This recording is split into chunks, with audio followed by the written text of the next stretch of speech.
Hello, hello. Welcome to another installment of Prospero in Bermuda with your host, Steven. So, uh, what's the new direction my channel is taking? As I said in my previous video, that a whole bunch of my videos have been lost and so on for different reasons. But I said I'm going to push on, but what direction am I taking it? Well, I'm still deciding that, but in the meantime, I wanted to do a fairly meaningful book review of a book that has actually helped me a lot. It's not a religious book. It's not a philosophical book. It's not a book of political science. It's not a book of great literature. No, it's the Obesity Code: Unlocking the Secrets of Weight Loss by Dr. Jason Fung. Why intermittent fasting is the key to controlling your weight. What I'm going to say from the outset is every culture, every facet of historical Christianity, be it Catholic or Eastern Orthodox, and some of the more sacramentally connected forms of Protestantism, old school high Anglicanism, maybe a bit of Lutheranism, I don't know, as well as Buddhism, Hindu, all cultures across the board have strenuously advocated the health benefits and spiritual benefits of fasting. So what's fasting? Well, it's the voluntary abstention from food, right? That's all it is. You say, oh, don't starve yourself. No, starving yourself, as Fung points out, when you're starving, it means that you're doing it because, you don't have any choice. Like somebody's preventing you from eating, or you have some sort of mental illness that is created, like anorexia or something, and that's a lamentable situation. I've had many lady friends who have suffered from that very real mental condition. But fasting it's a means, it's a voluntary thing for a prescribed period, and Fung makes the argument in this book that fasting is the key to weight loss. This is very personal to me. I'll give you my history. I was a fat kid growing up. I was, Cartman. Cartman is my spirit animal from South Park. Then when I hit about 18, when I graduated from high school, I graduated near the top of my class and had won a bunch of awards and whatnot, gotten into this great university I wanted to get into. And during the celebrations, I was at my friend Alex's house. And you know what I was depressed about was that the girl I wanted to take to prom wasn't going to prom with me. And while everybody was sort of celebrating, I was sort of sitting there going, this sucks. But at the same time, having accomplished these academic goals, I remember saying to myself, well, everyone had fallen asleep watching the Marky Mark in a movie called Hurt. I think it's with Reese Witherspoon, where he like stalks her and he does this thing where he hurts himself to make it look like she's done something to him. They'd all fallen asleep, and I remember I was sitting there, this stupid movie was on, and I thought to myself, by the next time you guys see me, you're not going to recognize me. And so that day, or the couple days later, I flew home, got off the dragged my hungover butt off of the airplane, and got my brother to take me to the beach, and I started running along the beach. Now I had done some running because I was on the American football team. I was actually captain of offense in my last year, but I was not a good athlete. I was mostly captain because I'd been on it for a bunch of years, because I've been fat, from very young, and too heavy to be on the junior team. And I had some decent leadership skills, but I was not, a star player by any means. And I started running, I started lifting weights, and in that first summer, just from like not buying junk food from the tuck shop and adding, I was totally dedicated to exercising every day. I would never miss more than 2 days. If I missed one, I felt terrible. Two was like very rare, but I was doing it just consistently. I lost about 70 pounds. I never weighed myself at my heaviest, but I know it was from my last doctor's visit. I was probably about 300 pounds when I started, give or take 5, 10 pounds, something like that, either above or below. So I started at university at about 230, 235. And over time, next couple of years, I got down to 185, and I also got really big and strong. 185 though was never a natural weight for me. I was more like 215 was probably about where I am. I'm naturally a light heavyweight to a heavyweight, more like a heavyweight, but a light heavyweight I can get down to by being a little more disciplined. But below 200 is, yeah, not really. Yeah, and during that time, oh yeah, to get to 185, I was taking Twin Labs Diet Fuel, Hydroxycut. In any event, it was the ECA stack, ephedrine, caffeine, and aspirin, back when it was legal. That shit works, dude. You could sit around eating Doritos and lose weight. I wasn't doing that. I was, I'd work out every day. I'd do lowbrow cardio for like 45 minutes every day, just on the bike, playing my Game Boy, and just keeping my heart rate at like 80, whatever it was, and gradually lost a lot of weight. But the ephedrine stuff got me below 200, but it wouldn't stay there without it.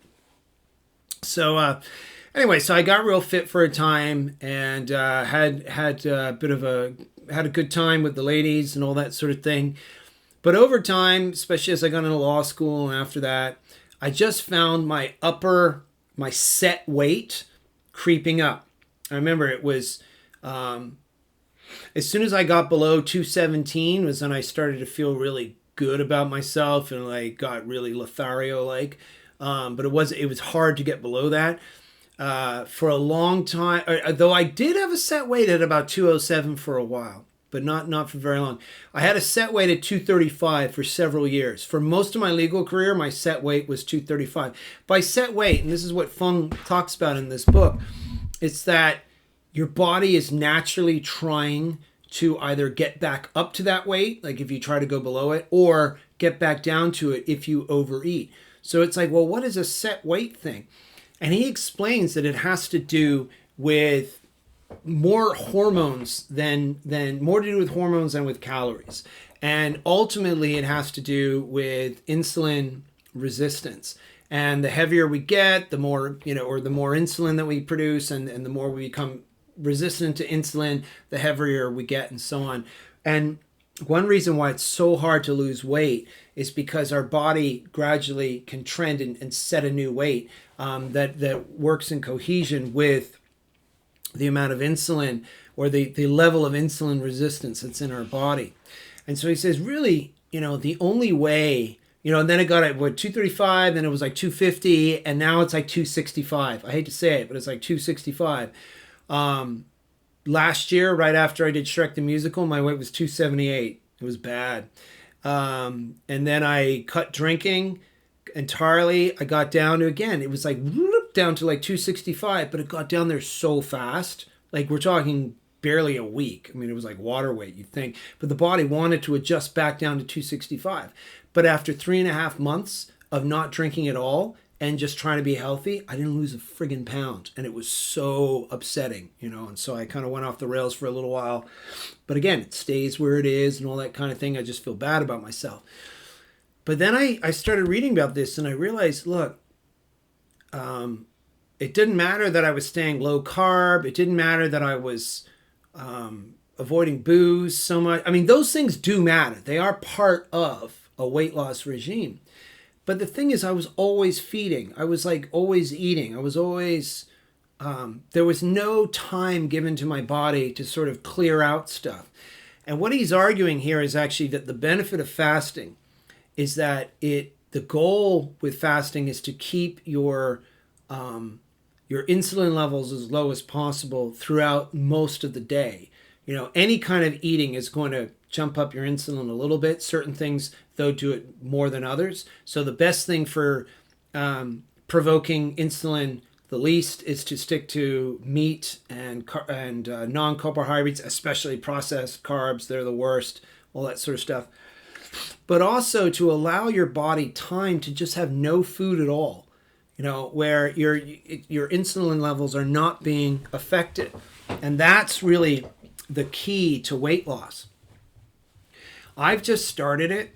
I find it very doable. He talks about 16-hour fasts, 24-hour fasts. I started off with a 48-hour fast. I didn't eat for 2 days. I felt terrific. Then I ate, and then I realized, well, okay, I don't want to. Sometimes you dive right into something. And you go, oh, I could do 12, I could do 6, I could do 5 days, or something like that. Then I deliberately disciplined myself to just say, no, just do the 16 hours. That's not hard, man. If you stop eating at 8 o'clock, between 8 to midnight to 12 o'clock. So you skip breakfast and your first meal is at lunch. You've done a 16-hour fast, right? That, if you do that consistently, it's going to pay off. I've already seen it paying off. I've only been in this a week and a half, right? I was really strict the first week and really felt, wow, my stomach is I'm not saying I've lost a whole bunch of fat, but I think there's been a kind of a clearing out. I think my gut health has been a little healthier. There's definitely been improvement, You can look in the mirror and be like, it's definitely flatter, Got a long way to go, but it's definitely flatter.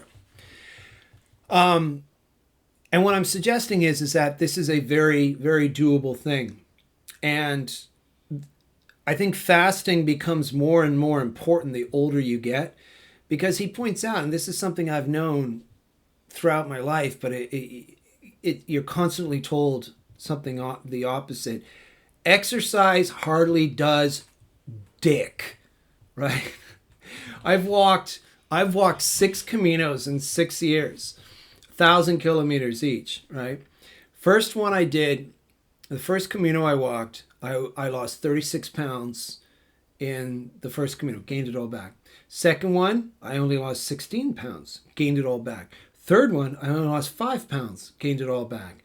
Fourth one, nothing. Fifth and sixth, you could argue I maybe even gained weight, right?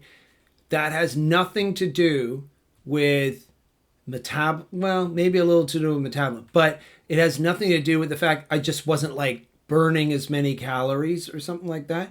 It's that exercise doesn't really burn that many calories to begin with.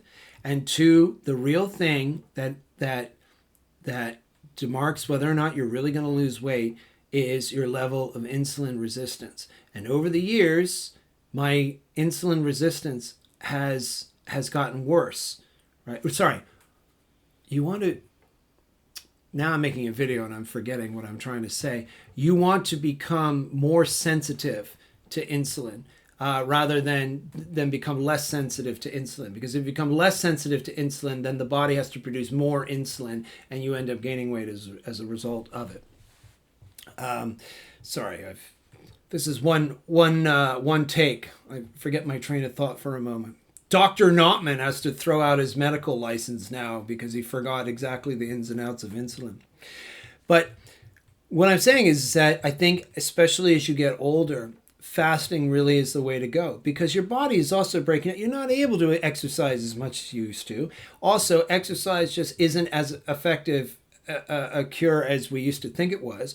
We used to think, oh, okay, I'm 20 years old, I go out and do some exercise and I lose the weight real quickly. Well, that's because your set weight is probably pretty low to begin with. Your metabolism's really high to begin with. You haven't developed a bad gut that has all this insulin resistance going on. So you can lose weight pretty fast. But over time, if it's gotten up there, because obesity doesn't happen overnight. If you've become obese after years of this shit, fasting is the way, I think, to gradually bring your weight down in a way that is lasting. Because he goes on, he does a whole lot of medical studies and shows that, oh yeah, any diet will do it. Any amount of diet and exercise and eating less and all that stuff. Oh yeah, you'll lose weight. But there comes a tipping point where you lose the weight and then you just start gaining it back again. And it's the most frustrating thing in the world, because people have looked at you and been like, oh, you lost all that weight. And then they suddenly see it all coming back with a vengeance, like, oh, you've really let yourself go. And there's this silent judgment. You're like, no, I'm sticking with the same diet. I'm doing the same things. What's going on?